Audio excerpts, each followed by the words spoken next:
Любуємося. Дякую. Твоєю онучкою любуємося. Як ти постійно її одразу відчуваєш. Саме мої любимі. Так, відчувається.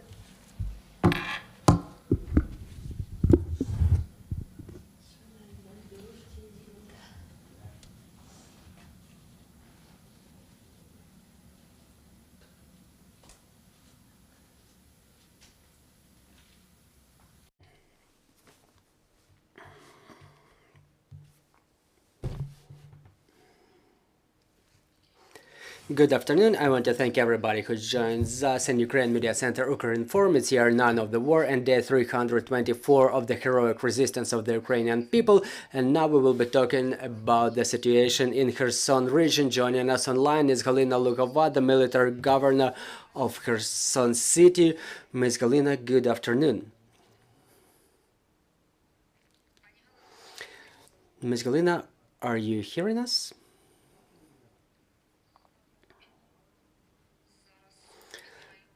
Good afternoon. Good afternoon. Do you hear us? Are we clear and loud? Seems there are minor breakdowns or breakups. Ms. Halyna, are you hearing us?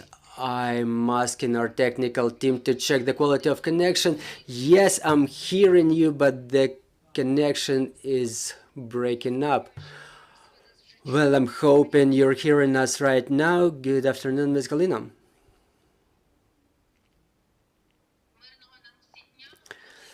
Well, I wish everybody a peaceful day. The words are being cut, but I hope we're gonna be able to make it. So, okay, let's continue. Ms. Halyna, we know that Kherson region is under incessant shelling by the occupiers. Unfortunately, there are horrific victims, horrific casualties. What's the situation as of now? What can you tell us about the aftermath of such strikes for the last days and maybe from the moment of the occupation in general?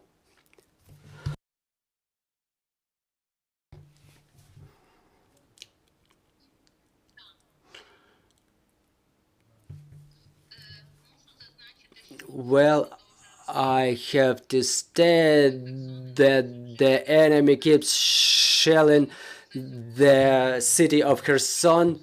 There were 7 shellings since the beginning of this day, from the very morning, with using cannon, artillery, MLRS, and mortars. There is 1 casualty and 1 more person injured. The districts of Ostriv, Antonivka, and the village of Nandripransky and Inženerne were shelled as well.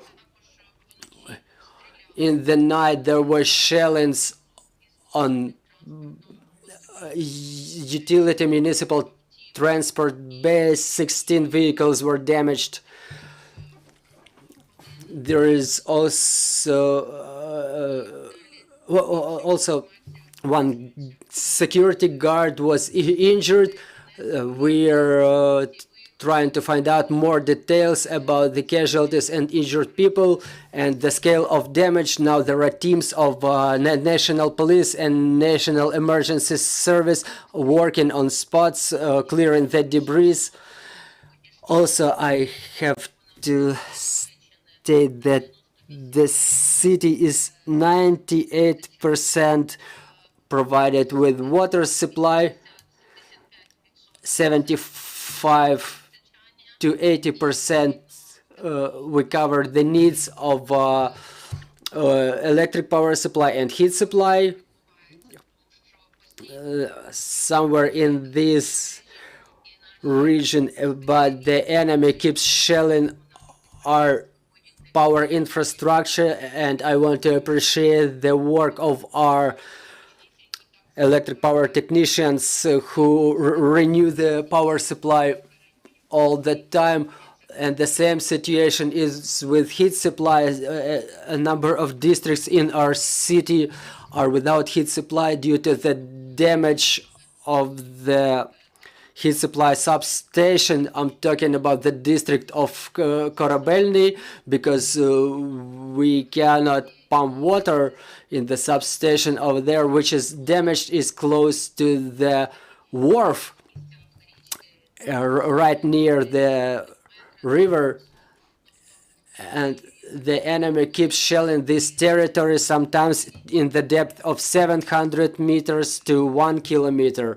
The enemy keeps shelling it with mortars and MLRS. Sometimes there are also snipers working in that direction, as well as even tanks. So there is no way to get access to this substation, to this heat supply substation. Some of the areas are heavily damaged in this sector. The enemy keeps observing the movement of vehicles and people around the area, and they don't let our technical personnel approach the substation. The same situation is with power in the district of Antonievka, because the substations are located in the right bank, and all the specialists who try to approach the area, they are being put in jeopardy due to the work of enemy snipers. And as soon as they spot any movement, they open fire immediately, sniper fire and mortars. We had a resilience station in Antonievka, in Starostinsky community, and this resilience station was shot at by a tank and completely destroyed, so people had to move away from there. The district of Gavan is also very hazardous. About 200 families remain there. We bring the furnaces there. We bring the food ratios there.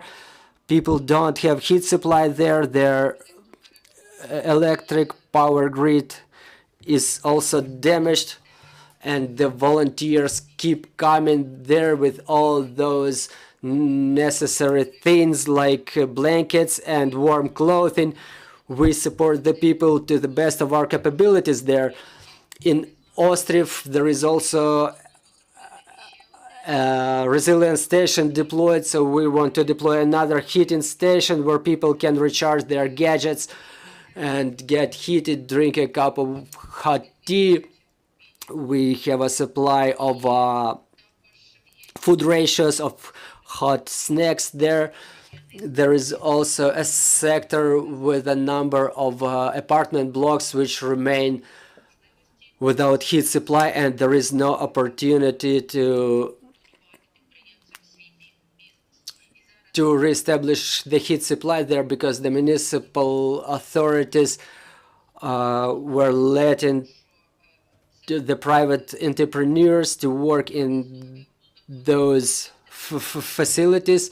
Everything is legalized, but it currently gives us no possibility to reestablish the heat supply, and it doesn't give us possibility to do any repair works on those facilities. One, two. Ms. Halyna, are you hearing us? In case of disconnection of heat supply, and if the power is being shut down, the generator is switching on in the resilience stations. Also, we're taking care of the shelters. We outfit them with necessary equipment, blankets, beds, flashlights. We cooperate with the Red Cross and United Nations organization, and along with other charity organizations. They help us a lot currently.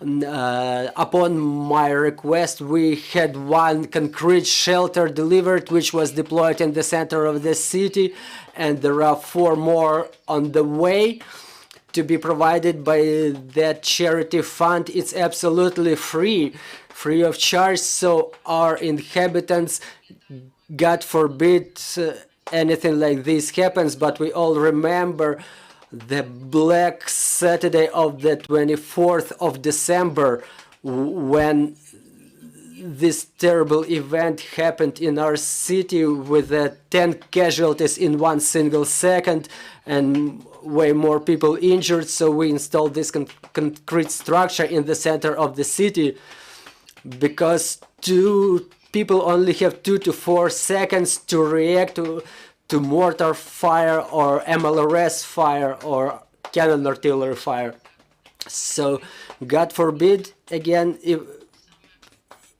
for this to happen ever, but people should have an opportunity to get into the shelter because it protects against all the incoming and shrapnel that cover our city all the time. The situation today is very tense. The critical infrastructure installations are being destroyed. Now it's 38 of them damaged, along with the 47 educational institutions, and 925 residential buildings are destroyed, including 371 apartment blocks. And within one day, we have 8 more private buildings added to this number and 8 more apartment blocks. So just recently our maternity home was damaged.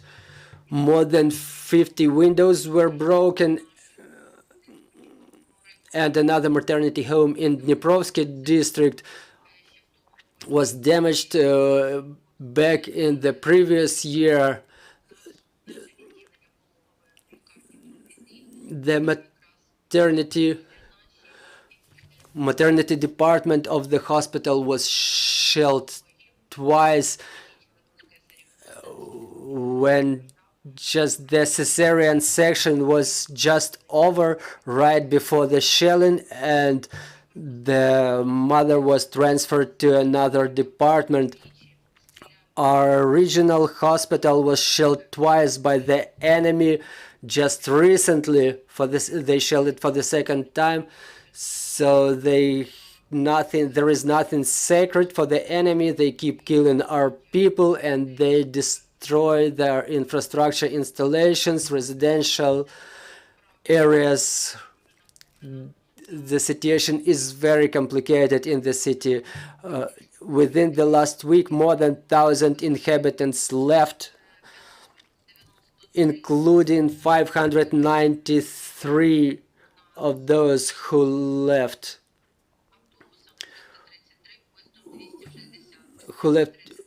333 left by bus, including 26 children, and 260 people left by train, including 48 children, and 13 more persons with limited mobility, I mean disabled people. Miss Natalia, are you hearing us? Which is, we're trying to reestablish the connection. Private vehicles which also line in a long queue, so people are trying to leave the city. As to the number of people who still remain in Kherson, what's your estimate of this number, of this figure? According to your calculations, what is the number of people remaining in the city? The funds are being allocated by the United Nations organizations, so I think that it's about 60,000 people which remain in the heroic city of Kherson. 10 supermarkets are working in the city. We have sufficient bread. The pharmacies are operating along with the departments of, along with the post offices. We distribute pensions. There is an armored vehicle with a representative of Ukrposhta coming in Starostinska community, quite a hazardous area under incessant shelling by the enemy. There is no single part of city of Kherson which would not have been reached by the shellings of the occupiers. So people are in constant jeopardy, but still they get their pensions. There are police patrols all around the city, both in the day and in the night time. In one word, Kherson is holding on. The hospitals are operating in normal mode. They are fully provided with necessary medicines. Kherson is unbreakable, and it will keep standing, and we will reach. I have 100%. I'm 100% assured that we will stand until the very end of this war, until our victory. I'm sure that our left bank will be liberated soon. The enemy will be pushed away at least 40 kilometers to make us safe against these MLRS and cannon artillery and tanks.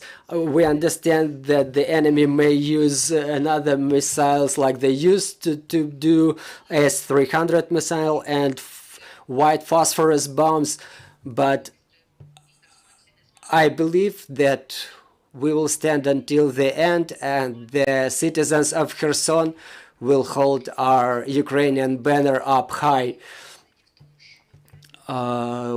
We believe that we will win. We're trusting our victory, but I just can't help but asking about the number of casualties since the liberation. I'm not hearing you quite well. You're breaking up.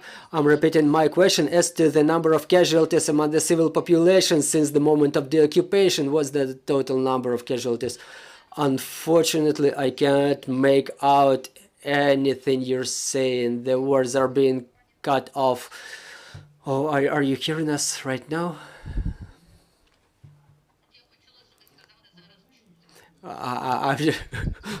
Well, unfortunately, we will have to wrap up our briefing. The communication is quite bad, unfortunately. So, dear friends, joining us was Halyna Luhova, the military governor of Kherson City. Bear with us right now. Our team is preparing the schedule of briefings for the next week, so follow our announcements, trust in our armed forces, and work for our victory together. Glory to the Ukraine, glory to the heroes. Олежику, підтягуйтесь на третю, добре? Буквально вже зараз.